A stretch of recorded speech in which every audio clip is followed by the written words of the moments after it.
ஒரு சிங்கம் எப்போ எதுலயும் பெக்யூலியர் தான். ஒரு முறை சிங்கம் கர்ஜிச்சதுன்னா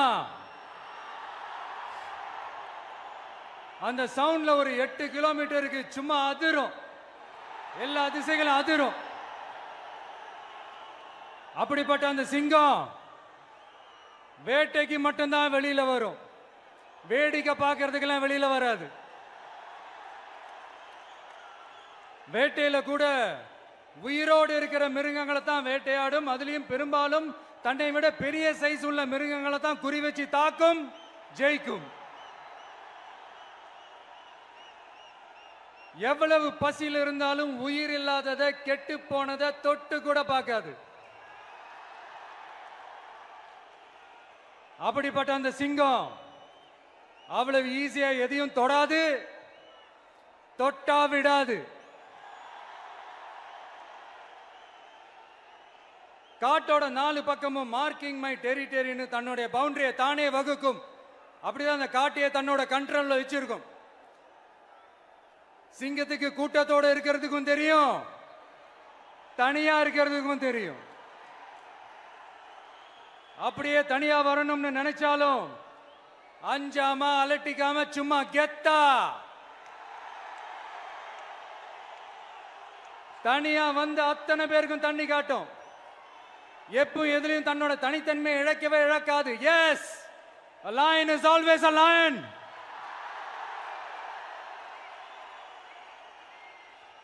There are so many jackals and other animals in the forest, but there will be only one lion. And even if it is single, it will be the king of jungle. It is not only a description but also a clear declaration. சிங்கத்தை பத்தி பேசிட்டு நம்ம சிங்க குட்டிகளையும் சிங்க பெண்களையும் பத்தி நம்ம பேசாம இருக்க முடியுமா? அவங்கள எப்படி நான் மறப்பேன்? அவங்க தான் என்னுடைய உயிராச்சே, என் நெஞ்சில் குடியிருக்கும்.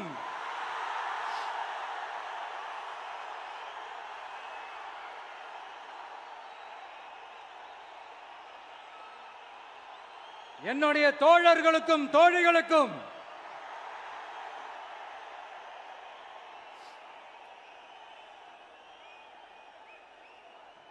நேர்ல வர முடியாத சூழல்ல வீட்ல இருந்துகிட்டே நம்மளோட இந்த மாநாட்டில் நேரலை வாயிலாக கலந்துகிட்டு இருக்கிற என்னுடைய அம்மாக்கள், அக்கா தங்கைகள், அண்ணன் தம்பிகள், நண்பர்கள் அனைவருக்கும் என்னோட உயிர் வணக்கம். என்னோட உயிர் வணக்கம், என்னோட உயிர் வணக்கம்.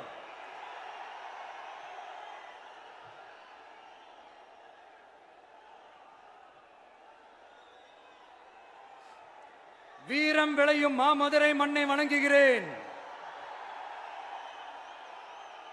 இந்த மதுரைனாலே உடனே ஞாபகத்துக்கு வரது சீறி பாஞ்சி துள்ளி குதிக்கிற யாருக்கும் அடங்காத காளைகள் விளையாடுற அலங்காநல்லூர் ஜல்லிக்கட்டு தான். நம்ம வைகை ஆறுதான் அழகர் ஆத்துல இறங்குற வைபவம். மதுரை மீனாட்சி அம்மன் இந்த மண்ணோட உண்மையான குணம், உணர்வு பூர்வமான மண் இது. அது மட்டும் இல்ல, இந்த மண்ணில் வாழ்ற மக்களும் அப்படித்தான் உணர்வு பூர்வமான ஆளுங்க. நான் இந்த மண்ணில் கால் எடுத்து வச்ச உடனே ஒரே ஒருத்தரை பத்தி தான் மனசுக்குள்ள ஓடிக்கிட்டே இருந்தது. அவர் யாருன்னு உங்களுக்கும் தெரிஞ்சிருக்கும். சினிமானாலும் சரி, அரசியல்னாலும் சரி, நமக்கு ரொம்ப ரொம்ப பிடிச்சது புரட்சி தலைவர் எம்ஜிஆர் அவர்கள் தான். அவரோட பழகிறதுக்கு எனக்கு வாய்ப்பு கிடைக்கல. ஆனா அவரை மாதிரியே குணம் கொண்ட என்னுடைய அண்ணன் புரட்சி கலைஞர் கேப்டன் விஜயகாந்த் அவர்களோட பழகிறதுக்கு எனக்கு நிறையவே வாய்ப்பு கிடைச்சது. அவரும் இந்த மதுரை மண்ணை சேர்ந்தவர் தானே, அவரை மறக்க முடியுமா? தமிழ்நாட்டு மக்கள் உணர்வுபூர்வமா உண்மையா நம்ம பக்கத்திலே நிக்கிறவங்க, அதுக்கு ஒரு மிகப்பெரிய அடையாளம் தான் இந்த மதுரை மண். நம்ம தமிழக வெற்றி கழகம் கையில் எடுத்திருக்கிற அரசியலும் அப்படித்தான். உண்மையான அரசியல், உணர்வு பூர்வமான அரசியல், நல்ல அரசியல், நல்லவங்களுக்கான அரசியல், நாட்டு மக்களுக்கான அரசியல், நல்லது மட்டுமே செய்கிற அரசியல்.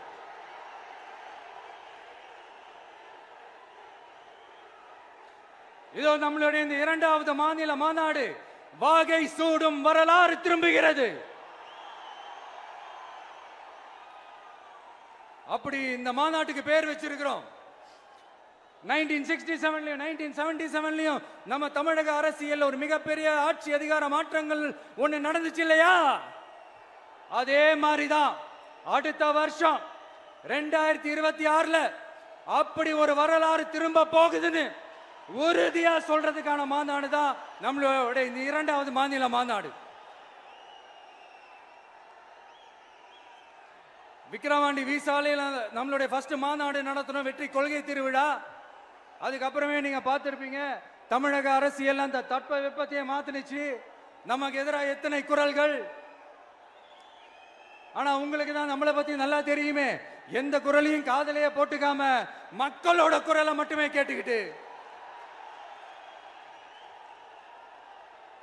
நமக்கு எதிராக வர அத்தனை கூக்குரல்களையும் சின்னதா ஒரு சிரிப்போடவே கடந்து வந்திருக்கிறோம். அது இல்லாம நம்ம மாநாட்டில் ஒலிக்கிற இந்த குரல் இந்த ஒற்றை தமிழ் மகனோட குரல் மட்டுமல்ல, ஒட்டுமொத்த தமிழ்நாட்டு மக்களுடைய குரல். தமிழ்நாட்டில் இருக்கிற ஒவ்வொரு வீட்டில இருந்தும் ஒலிக்கிற குரல். ஒட்டுமொத்த உலகெங்கும் வாழும் ஒவ்வொரு தமிழ் வீட்டிலிருந்தும் எழும் குரல். இந்த சினிமா என்கிற மாபெரும் கலை ஆயுதத்தின் வாயிலாக சாதி, மதம், இனம், பாலினம், மொழி கடந்து இந்த நாட்டின் மூளை முடுக்கெங்கும் ரசிகர்களாக இருந்து தோழர்களாக நம்மோடு பயணிக்க துவங்கியுள்ள அனைவரோடும் இணைந்த ஒவ்வொரு மனிதருக்காகவும் ஒலிக்கிற உரிமை குரல். மாநில உரிமைக்காக, பெண் உரிமைக்காக, சமூக நீதிக்காக, சமநீதிக்காக, மதச்சார்பின்மைக்காக உண்மையா ஒலிக்கிற குரல்.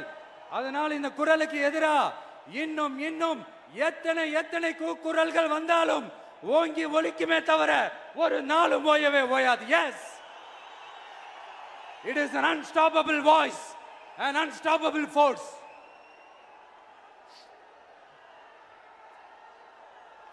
நம்ம அரசியலுக்கு வர்றதுக்கு முன்னாடி அட இவரெல்லாம் வரமாட்டாரியா, அவரே வரல, இவரே வரல, இவருங்க வர போறாரு அப்படின்ட்டு நிறைய பேர் ஜோஷியம் சொன்னாங்க.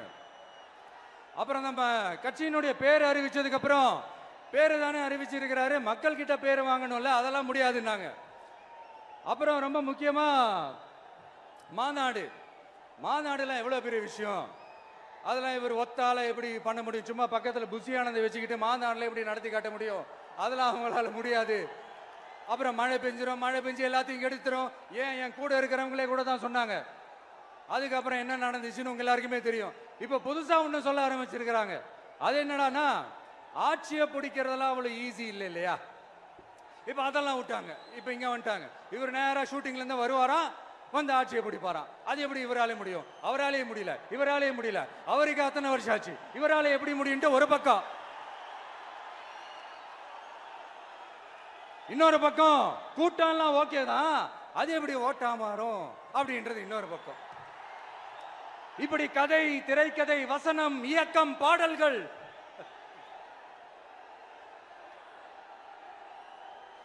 அதனால இந்த அரசியல் ஆய்வாளர்களுக்கு நான் சொல்றதெல்லாம் ஒன்னேதான், நல்லா கேட்டுக்கங்க. இந்த விஜய் ஏதோ இந்த பல லட்சம் பேர் கூடுற கூட்டத்தில் மட்டுமே இருக்கிறாரு அப்படின்னு மட்டும் தப்பு கணக்கு போட்டாதீங்க. ஏன்னா நம்மளுடைய இந்த கூட்டம் வெறும் ஓட்டா மட்டும் இல்லைங்க, வரப்போற தேர்தலில் மக்கள் விரோத ஆட்சியாளர்களுக்கு நாம வைக்க போற வேட்டா, நம்மளை கோட்டைக்கு அனுப்ப போற ரூட்டா இருக்க போதுன்னு சீக்கிரமாவே தெரிஞ்சுப்பீங்க. ஏன்னா கோடிக்கணக்கானவங்களோட ஹார்ட்லயும் வீட்லயும் ஏற்கனவே ஆல்ரெடி உயிரா, உணர்வா, உறவா இருக்கிறோம். நம்மளுடைய கனெக்ட் எல்லாம் வெறும் மக்களோட மட்டும்தான். நாம யாருன்னு அவங்களுக்கு தெரியும், அவங்க யாருன்னு நமக்கு தெரியும். நாமளும் நம்ம மக்களும் எப்படி இருக்கிறோம்னு எதிரிங்களுக்கு நல்லாவே தெரியும். இருந்தாலும் இந்த விஜய் எதுக்குப்பா வந்திருக்கிறாரு, இவர் என்ன புதுசா என்ன திட்டம்லாம் சொல்லிட்டாரு அப்படின்னு வேற நிறைய கேள்விகள். இந்த சொல்றேன் தெரிஞ்சுக்கங்க. பெண் குழந்தைகள், பெண்கள் மற்றும் வயசானவங்களோட பாதுகாப்புல தான் நம்ம பிரையாரிட்டியே.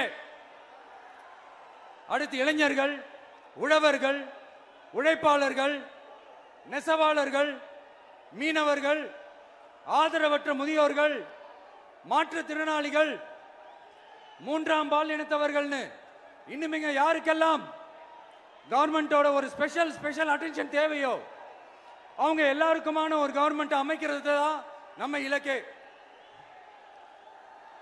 நான் ஏற்கனவே சொன்னது தான் இங்க நான் திரும்பவும் சொல்றேன். நம்மளுடைய இந்த தமிழக வெற்றி கழகம் ஏதோ அரசியல் ஆதாயத்துக்காக தொடங்கப்பட்ட கட்சியெல்லாம் கிடையாதுங்க. கொள்கை கோட்பாடுகளோடு தந்தை பெரியார், பெருந்தலைவர் காமராஜர், அண்ணல் அம்பேத்கர், வீரமங்க வேலு நாச்சியார், மக்கள் சேவகர் அஞ்சலை அம்மாள், நம்மளுடைய 5 கொள்கை தலைவர்களோட வழிகாட்டுதல்களோடு தொடங்கப்பட்ட கட்சி. நம்ம ஸ்டாண்ட்ல நாம எப்பவுமே ஸ்ட்ராங்கா தாங்க இருக்கிறோம். அதுல எந்த மாற்றத்துக்கோ எந்த சமரசத்துக்கோ துளி கூட இடமில்லை. நம்மளுடைய ஒரே கொள்கை எதிரி பாஜக தான். நம்மளுடைய ஒரே அரசியல் எதிரி திமுக தான். எப்படி?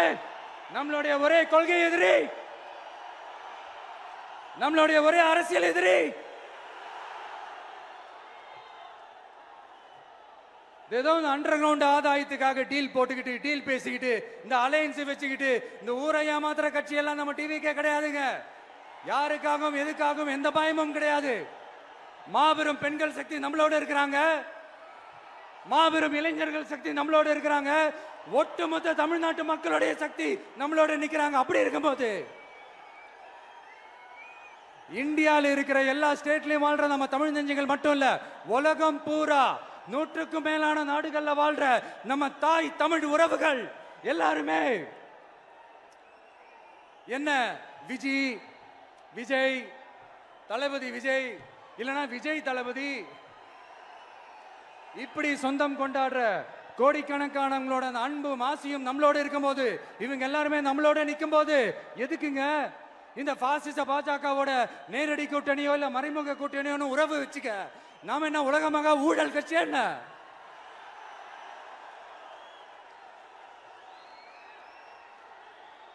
நம்மளை பத்தி சின்னதா ஒரு உண்மை ஒண்ணு சொல்லலாமா? என்னடா இவர் வாயால இப்படி சொல்றாருன்ட்டு யாரும் தவறா நினைச்சுக்க வேணாம். ஏன்னா இது ஒரு விதத்துல ஒரு ஃபேக்டும் கூட. அதனாலதான் நான் சொல்லணும்னு ஆசைப்படுறேன். நம்ம யார் தெரியும்ல? நாம எல்லாருமே சொல்றேன். நாம யார் தெரியும்ல?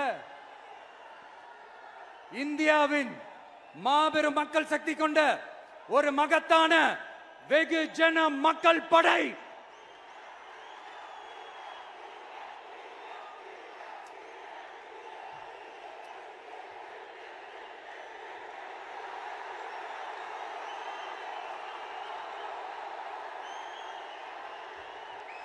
அதனால நம்ம தலைமையில நாம் அமைக்க போற இந்த உண்மையான மக்களாட்சிக்கான அச்சாரமாக மாபெரும் மக்கள் சக்தியே அணி அணியாக நம்மளோட திரண்டு நிக்கிறப்போ இந்த அடிமை கூட்டணியில சேர வேண்டிய அவசியம் நமக்கு இருக்குங்க.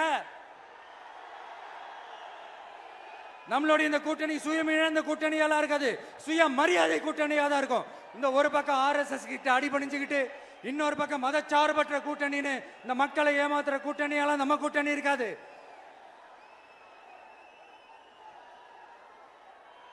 நான் இப்பவும் சொல்றேன், நம்மளை நம்பி வர்றவங்களுக்கு ஆட்சியிலும் அதிகாரத்திலும் உறுதியாக பங்களிப்பு செய்யப்படும்.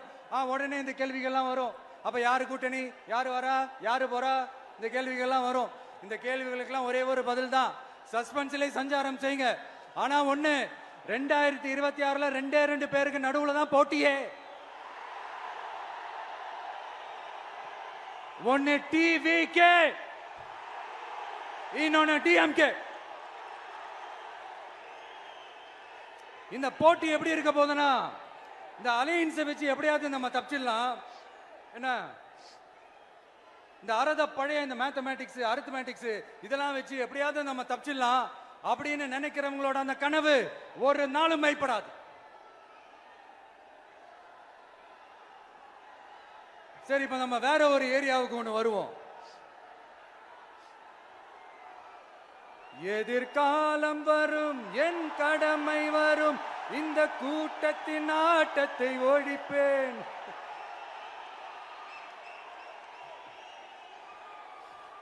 மக்கள் அரசியல் என்ற அந்த சவுக்க கையில் எடுக்கலாமா? யாருக்கு எதிரான தானே கேக்குறீங்க? வேற யாரு? மறைமுக உறவுக்காரர்களான பாசிச பாஜகவும் பாய்சன் திமுகவும் தான். மாண்புமிகு பிரதமர் நரேந்திர மோடிஜி அவர்களே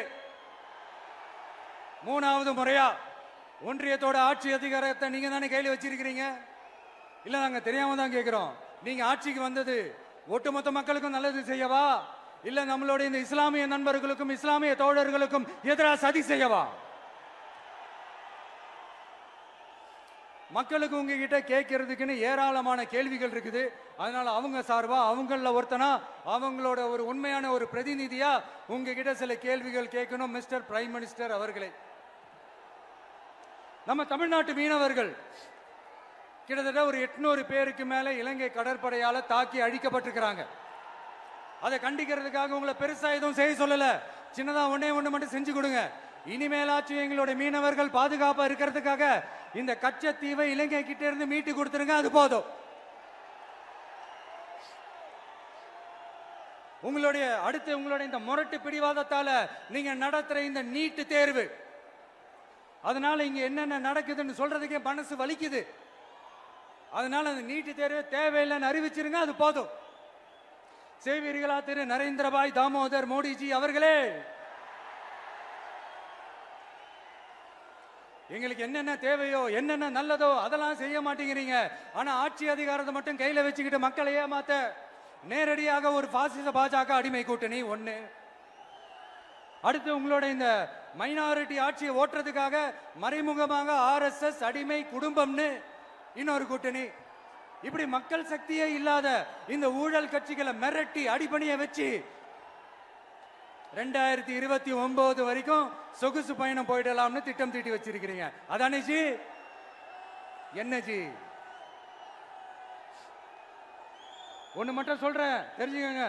என்னதான் நீங்க இந்த நேரடி மறைமுக கூட்டணி குட்டிகரணம் போட்டாலும் தாமரை இலையில தண்ணியே ஒட்டாது. தமிழக மக்கள் மட்டும் எப்படி ஒட்டுவாங்க?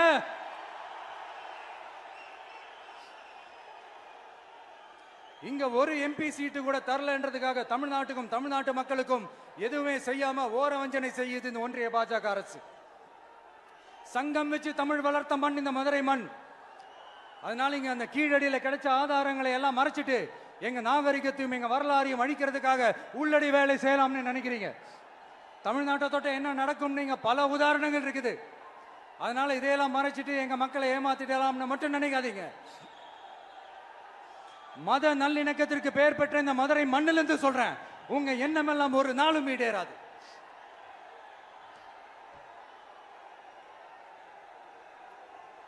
எம்ஜிஆர்னா யார் தெரியும்ல? அவர் மாஸ்னா என்னன்னு தெரியும்ல? அவர் உயிரோடு இருக்கிற வரைக்கும் அந்த சிஎம் சீட்டை பத்தி ஒருத்தராலையும் நினைச்சு கூட பார்க்க முடியல, கனவு கூட காண முடியல. எப்படியாவது அந்த சிஎம் சீட்டை என்கிட்ட கொடுத்துருங்க, என் நண்பர் எம்ஜிஆர் திரும்ப வந்ததுக்கு அப்புறம் நான் திருப்பி கொடுத்துறேன்னு தன்னோட எதிரியை கூட மக்கள் கிட்ட கெஞ்ச வச்சவர் எம்ஜிஆர். எப்படி கெஞ்ச வச்சவர்? அதனால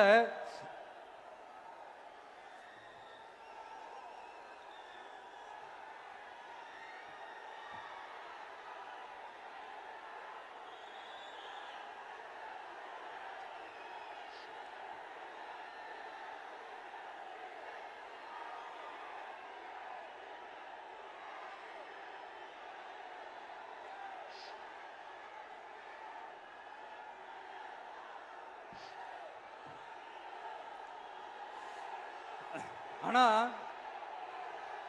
இப்போ அவர் ஆரம்பிச்ச அந்த கட்சியை, எம்ஜிஆர் அவர்கள் ஆரம்பிச்ச அந்த கட்சியை கட்டி காக்கிறது யாரு? இன்னைக்கு அந்த கட்சி எப்படி இருக்குது அதை நான் சொல்லிதான் உங்களுக்கு தெரியணுமா என்ன?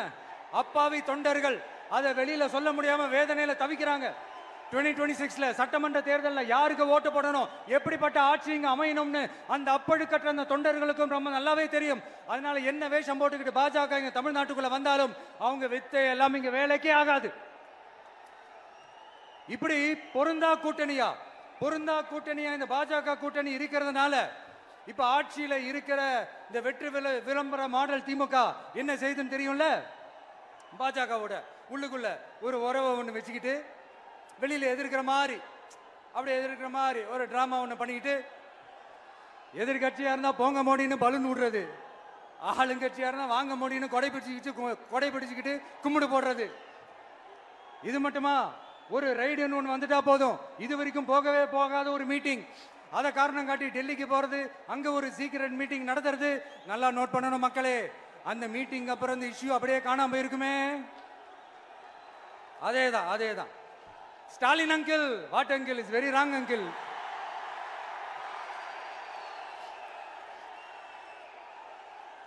இப்படி தமிழ்நாட்டில் இப்ப நடக்கிற இந்த ஆட்சியினுடைய லட்சணத்தை பார்த்துக்கிட்டு நாம எப்படி சும்மா இருக்க முடியும்? ஒரு தவறு செய்தால், அதை தெரிந்து செய்தால், அவர் கபட நாடக மு.க. ஸ்டாலின் அங்கிளாகவே இருந்தாலும், அங்கிள் உங்களுக்கு மனசாட்சின்னு ஒன்று இருந்துச்சுன்னா நாங்க கேட்கிற கேள்விகளுக்கு மட்டும் கொஞ்சம் பதில் சொல்லுங்க அங்கிள். நீங்க நடத்துற இந்த ஆட்சியில நேர்மை இருக்கா? நியாயம் இருக்கா? ஊழல் இல்லாம இருக்கா? சட்டம் ஒழுங்கு சரியா இருக்கா? பெண்களுக்கு பாதுகாப்பு இருக்கா? பொதுமக்களுக்கு பாதுகாப்பு இருக்கா? இயற்கை வளங்களுக்கு பாதுகாப்பு இருக்கா? சொல்லுங்க மை டியர் அங்கிள், சொல்லுங்க. டாஸ்மாக்ல மட்டுமே இது வரைக்கும் 1000 கோடிக்கு மேல ஊழல்னு சொல்றாங்க. அதுல மட்டுமா தப்பு நடக்குது? வேற எதுல தான் நடக்கல? உலகத்திலே மிஸ்டர் கிளீன் ரெக்கார்ட்ஸ் எல்லாம் உங்களுக்கும் உங்க கூட இருக்கிறவங்களுக்கும் மட்டும்தான் அங்கிள் கொடுக்கணும். இதை பார்த்து வாயே இல்லாத ஊரு கூட வயிறு வலிக்கு சிரிக்குது. பெண்களுக்கு 1000 ரூபாய் கொடுத்துட்டீங்கன்னா போதுமா அங்கிள்? அப்படியே அது மூடி மறைச்சிடலான்னு பாக்குறீங்களா? படிக்கிற இடத்துல, வேலைக்கு போற இடத்துல, வெளியில போற இடத்துலன்னு அவங்களுக்கு பாதுகாப்பே இல்லைன்னு ஒட்டுமொத்த பெண்களும் கதறாங்க. அந்த கதறல் சத்தம் ஏதாவது உங்க காதுல கேக்குதா அங்கிள்? இதுல வேற உங்க அப்பான்னு கூப்பிடுறாங்கன்னு வேற சொல்றீங்க. What is this uncle? Is very very wrong uncle, is very very wrong. பெண்களுக்கு மட்டுமா பொய் வாக்குறுதி கொடுத்து ஏமாத்துறீங்க? அரசு ஊழியர்கள், ஆசிரியர்களை ஏமாத்துறீங்க, விவசாயிகளை ஏமாத்துறீங்க, பரந்தூர்ல பாதிப்பே வராதுன்னு சொல்லி ஏமாத்துறீங்க, மீனவர்களை ஏமாத்துறீங்க, போதைப் பொருள் கலாச்சாரத்தை ஒழிக்காம ஏமாத்துறீங்க. ஐயோ, very very வஸ்ட் uncle, very very வஸ்ட். எப்படி கேட்டாலும் இவங்க கிட்ட இருந்து எந்த பதிலும் வரப்போறதில்லை. ஏன்னா இருந்தா தானே. இப்ப ஆட்சியில இருக்கிற நம்மளுடைய அங்கிள் பதில் சொல்றது இருக்கட்டும். மக்களை நீங்க சொல்லுங்க, நீங்க உண்மையை சொல்லுங்க. செய்வோம்னு சொன்னாங்களே, சொன்னதெல்லாம் செஞ்சாங்களா? உங்களை தான் கேக்குறேன், சொன்னதெல்லாம் செஞ்சாங்களா? சத்தமா மை டியர் அங்கிள், கேக்குதா? மக்களோட சத்தம் கேக்குதா? இது வெறும் சாதாரணமான முழக்கம் தான். கூடிய சீக்கிரம் மக்களை போய் சந்திக்க போறேன், அவங்களோட மனசு விட்டு பேச போறேன். அதுக்கப்புறம் இந்த சாதாரணமான முழக்கம் இடி முழக்கமா மாறும். அத்தோட நிக்காது. அந்த இடி முழக்கம் தமிழ்நாட்டோட போர் முழக்கமா மாறும். அந்த போர் முழக்கம் உங்களை ஒரு நிமிஷம் கூட தூங்க விடாது. நடக்குதா இல்லையான்னு பாருங்க. என்னடா இவன் இவ்வளவு ஸ்ட்ராங்கா சொல்றானேன்னு பாக்குறீங்களா? எல்லாரும் கட்சி ஆரம்பிச்சதுக்கு அப்புறம் தான் ஒவ்வொரு வீட்டுக்குள்ளேயும் போறதுக்கு ட்ரை பண்ணுவாங்க. ஆனா நாங்க அப்படி இல்லை. ஒவ்வொரு வீட்டுக்குள்ளேயும் போனதுக்கு அப்புறம் தான் கட்சியாவே ஆரம்பிச்சிருக்கிறோம்.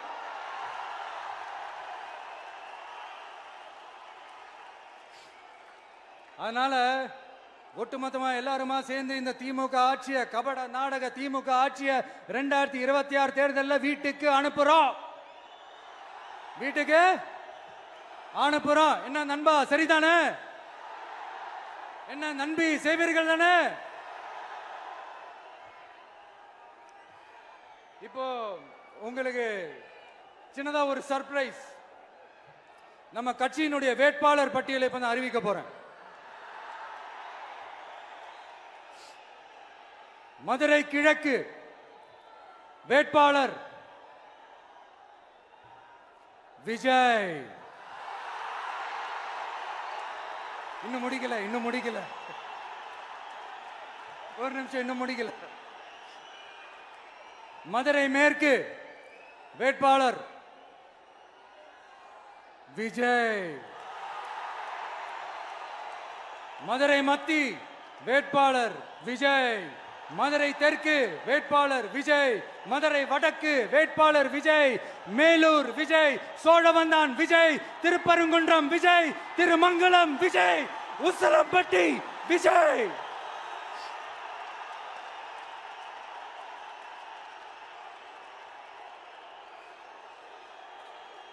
என்னடா எல்லா தொகுதியிலும் ஒரே வேட்பாளர்னு பாக்குறீங்களா?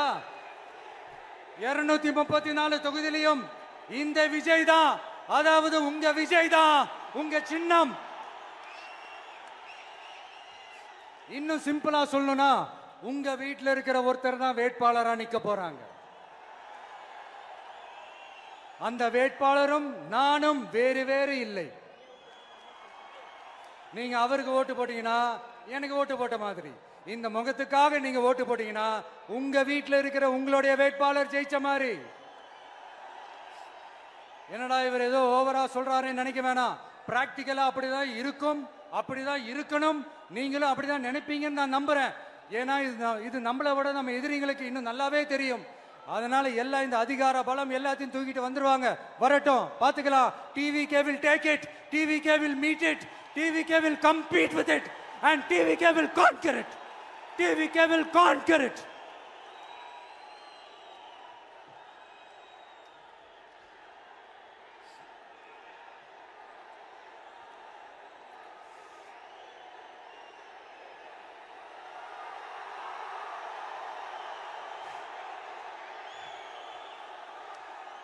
இந்த நேரத்தில் நம்ம மனசுல இருக்கிறத மக்கள் கிட்ட சொல்லி ஆகணும்.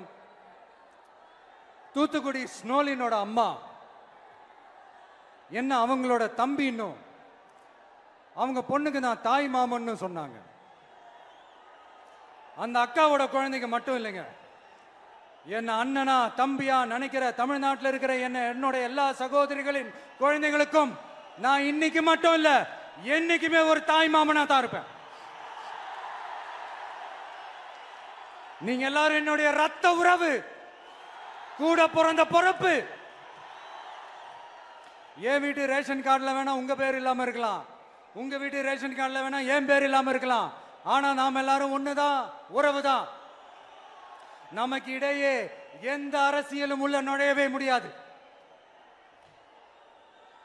என்கிட்ட இருந்து உங்களையும் உங்ககிட்ட இருந்து என்னையும் எந்த சக்தியாலும் பிரிக்கவே முடியாது. அப்புறம் நான் ஒன்னும் இந்த மார்க்கெட் போனதுக்கு அப்புறம், ரிட்டையர் ஆனதுக்கு அப்புறம் அடைக்கலம் தேடி அரசியலுக்கு வரல, படைக்கலனோட வந்திருக்கிறோம். பவர்ஃபுல் போர்ஸோட, மாபெரும் படை வரிசையோட, எல்லாத்துக்கும் தயாராகி தான் வந்திருக்கிறோம். இவ்வளவு தயாரா நாம அரசியலுக்கு வர்றதுக்கு ரொம்ப ரொம்ப முக்கிய காரணம் ஒண்ணு இருக்கு. அது என்ன தெரியுமா? நன்றி கடன், நன்றி கடன், நன்றி கடன். கிட்டத்தட்ட ஒரு 30 வருஷமா, 30 வருஷத்துக்கு மேல நீங்க தான், நம்ம மக்கள் தான் என் கூட நிக்கிறீங்க, எனக்காக நிக்கிறீங்க, என்னை தாங்கி பிடிக்கிறீங்க, மனசுல ஏந்தி பிடிக்கிறீங்க, தாய் அன்போட மடியில ஏந்திக்கிறீங்க. உண்மையை சொல்லணும்னா வேற யாரை விடவும் எனக்கு இந்த அன்பையும் ஆதரவையும் கொடுத்திருக்கிறீங்க. என் மேல உயிரையே வச்சிருக்கிறீங்க. என்ன உங்க வீட்டுல ஒருத்தனாவே ஆக்கிட்டீங்க. நீங்க எனக்கு கடவுள் கொடுத்த வரம்.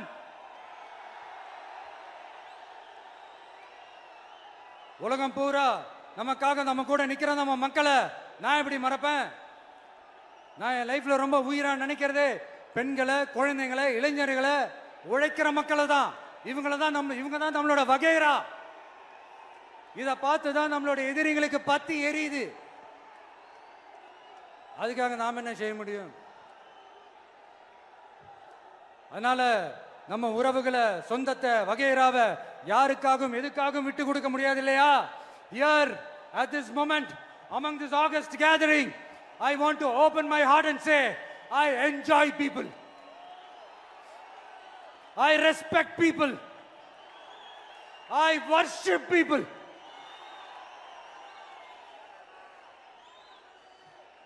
சரிப்பா, இவ்வளவு செஞ்ச நம்ம மக்களுக்கு நன்றி கடனா உன்னால முழுமையா செலுத்த முடியுமான்னு கேட்டா சத்தியமா சொல்றேன், என்னால முடியாதுதான். இன்னும் எத்தனை ஜென்மம் எடுத்தாலும் அந்த நன்றி கடனை என்னால தீர்க்கவே முடியாது. அப்புறம் என்ன மானாவுக்கடா நீ வந்திருக்கா தானே கேக்குறீங்க? மைண்ட் வாய்ஸ் கேட்ட மாதிரி இருந்தது. வாழ்நாள் முழுக்க நம்ம மக்களுக்காக ஆதரவா துணையா நிக்கிறத தவிர, அவங்களுக்காக உழைக்கிறத தவிர எனக்கு வேற எந்த எண்ணமும் இல்லை. எனக்கு இப்ப வேற வேலையும் இல்லை. இனிமே எனக்கு இதுதான் என் வேலையே. என் கடன் இனி என் மக்களுக்கு பணி செய்து கிடப்பதே. இப்படியா ஹார்ட் டு ஹார்ட் யதார்த்தமா பேசிய பழகிட்டோம். இதுக்கு மேலேயும் எனக்கும் மக்களுக்கும் இடையே இருக்கிற அந்த உறவை பத்தி நான் பேச ஆரம்பிச்சேன்னா ஒரு மாதிரி எமோஷனல் ஆயிடுவேன். அப்புறம் அதை கண்ட்ரோல் பண்றது ரொம்ப கஷ்டம். அதனால என்ன மனசார நேசிக்கிற நம்ம மக்களுக்கு ஒன்னே ஒன்று சொல்றேன். இந்த விஜய் உங்க விஜய், உங்களுக்கான விஜய், உங்களுக்காக மட்டுமே இருக்கிற விஜய். உங்க கூட நிக்க, உங்களுக்காக நிக்க, உண்மையா நிக்க, உணர்வோட நிக்க, உறுதியா நிக்க, உங்க கூட பேச, உங்களுக்காக பேச, உண்மையா பேச, உணர்வோட பேச, உறுதியா பேச, உங்களுக்காக சேவை செய்ய உங்க விஜய் நான் வர.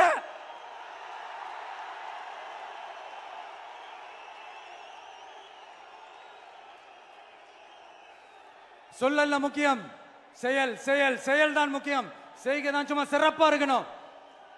நான் ஆட்சிக்கு வந்தேன்னா சும்மா அது செய்வேன், இது செய்வேன், நல்லது செய்வேன், உருட்டுவேன், புரட்டுவேன், அதெல்லாம் கிடையாது. செய்யறதுக்கு நல்லது செய்யறதுக்கு நல்லது செய்யறதுக்கு மட்டும்தான் இந்த விஜய். அப்புறம் ஒரு அரசியல் தலைவன் அவன் சினிமாக்காரனா, நல்லவனா, கெட்டவனா, இதெல்லாம் தாண்டி அவன் உண்மையானவனா,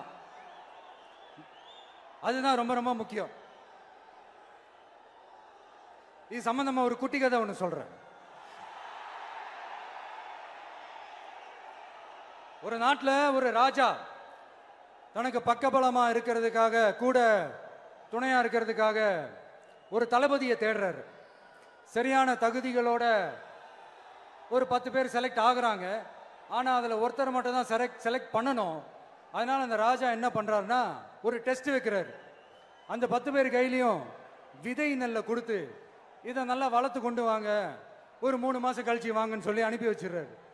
3 மாசம் கழிச்சு வரும்போது அதுல ஒருத்தர் ஆளு உயரத்துக்கு வளர்த்திருந்தாரு, ஒருத்தர் தோல் உயரத்துக்கு வளர்த்திருந்தாரு. அதுல ஒரு 9 பேரும் நல்லா வளர்த்து கொண்டு வந்திருந்தாங்க. ஒருத்தர் மட்டும் வெறும் தொட்டியோடவே வந்தாரு.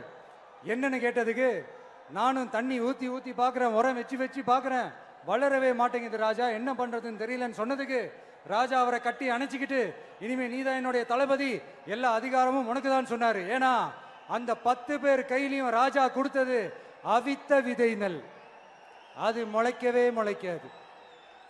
அந்த 9 திருட்டு பயலும் என்ன பண்ணிருக்காங்கன்னா வேற விதை நெல்ல வாங்கி அதை வளர்த்துட்டு ராஜாவையும் மக்களையும் ஏமாத்திருக்கிறாங்க. ஆனா இவர் மட்டும் உண்மையை போட்டு உடைச்சிட்டார். அதனால ஒரு நாட்டுக்கு திறமை எந்த அளவுக்கு முக்கியமோ அந்த அளவுக்கு உண்மையும் நேர்மையும் முக்கியம். இப்போ நீங்க எல்லாரும் தான் அந்த ராஜா. நீங்க தேர்ந்தெடுக்க போற அந்த தளபதி